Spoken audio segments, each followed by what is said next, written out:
Mais cedo, não sei se você estava ouvindo, já fiz a minha homenagem aqui a Cássio Nunes Marques, ministro do STF, indicado por Jair Bolsonaro, como diz o próprio presidente, os 10% dele. E são mesmo, né? A gente está vendo Cássio Nunes Marques sempre alinhado com o pensamento presidencial. E a Mônica Bergamo vai falar exatamente sobre esses últimos fatos que deixaram o ministro isolado dentro do STF, né, Mônica? Bom dia para você.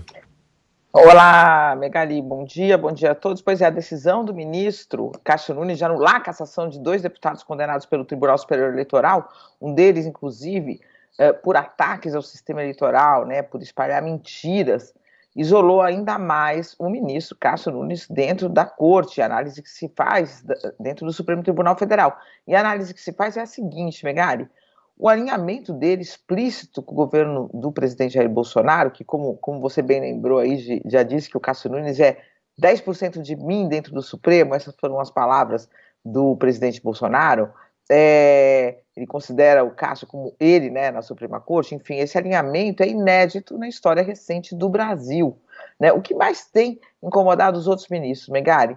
Sempre que um magistrado é empossado no Supremo, ele automaticamente ganha vida absolutamente própria, ele se torna autônomo em relação ao governo que o indicou.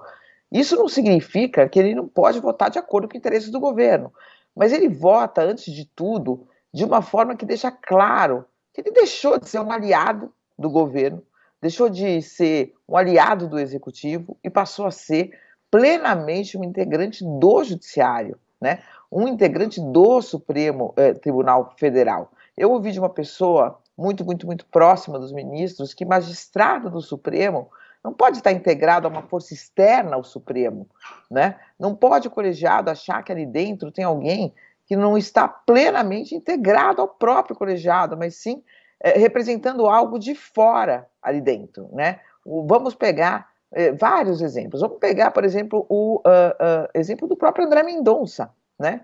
Magistrado, indicado por Jair Bolsonaro, super alinhado na questão religiosa com a primeira-dama Michele Bolsonaro, amigo da primeira-dama Michele Bolsonaro, mas quando ele teve que votar, ele não votou totalmente alinhado com o governo, no caso do Daniel Silveira, por exemplo. Nem por isso ele rompeu com o governo, nem por isso ele rompeu com os evangélicos, sofreu críticas, mas segue firme ali. Alexandre de Moraes, nomeado por Michel Temer, indicado, melhor dizendo, mas ninguém entende que ele votava ou vota de acordo com o interesse que o Temer defende, né? E para todos os outros, os ministros indicados pelo PT para a corte, todos se recordam, foram justamente os que votaram contra o presidente Lula, né? Que decidiram que Lula ficaria na prisão em 2018 e não seria candidato a presidente da República. Praticamente todos os indicados pelo PT. Virou até uma coisa, né? Rosa Weber, Luiz Roberto Barroso, Luiz Fux, Edson Fachin, Carmen Lúcia, todos os indicados pelo PT, com exceção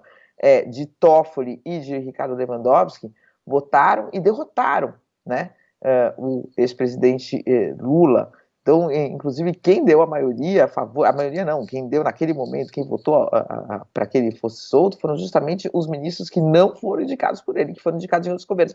Então, essa questão da autonomia, Megali, é como a gente achar que você, Megali, ou que a Sheila, ou que a Carla, um de vocês, está conversando aí dentro, mas orientado por algo de fora do jornalismo e da TV e da rádio Band News FM. É isso, quer dizer, vocês podem divergir entre vocês, mas todos aqui têm certeza que vocês estão com uma autonomia total, né, e integrados a uma equipe do jornalismo da Band News FM. Portanto, essa é a questão, isso é o que está causando extremo incômodo. Essa votação dele foi só mais uma, muito simbólica, muito importante, porque ele acaba dizendo que não tem importância espalhar fake news e atacar o sistema eleitoral, né, que isso não é motivo para caçar uma pessoa, mas não é só essa votação, né, me incômodo que já vem de longe. Inclusive ele tem, quando há questões internas de tribunais superiores, votações, ele sofreu uma derrota cachapante no Superior Tribunal de Justiça recentemente,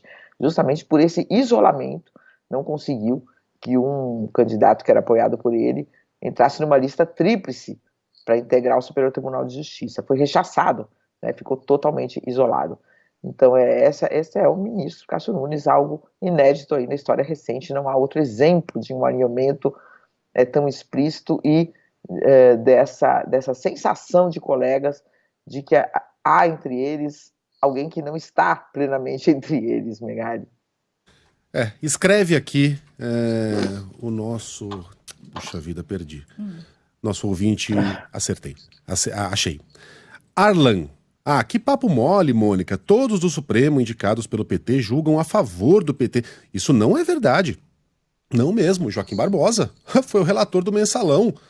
Foi chamado de traidor para baixo pelos blogs petistas. Fachin. Luiz Roberto Barroso vota a favor do PT. Fachin, o mais lavajatista Fachin, dos ministros do STF. Quando a pessoa entra no STF, independentemente de quem o indicou, não deve existir pode até existir um sentimento de gratidão, mas isso não pode ser um fator balizador nas decisões tomadas pelo ministro. É aí que a gente vê a firmeza da espinha dorsal da pessoa. E a gente está vendo aí a atuação lamentável de Nunes Marques como uma extensão palaciana dentro do Supremo Tribunal Federal. E uma vergonha também o Senado ter permitido a entrada de um sujeito tão despreparado para o cargo, com uma sabatina vergonhosa, né?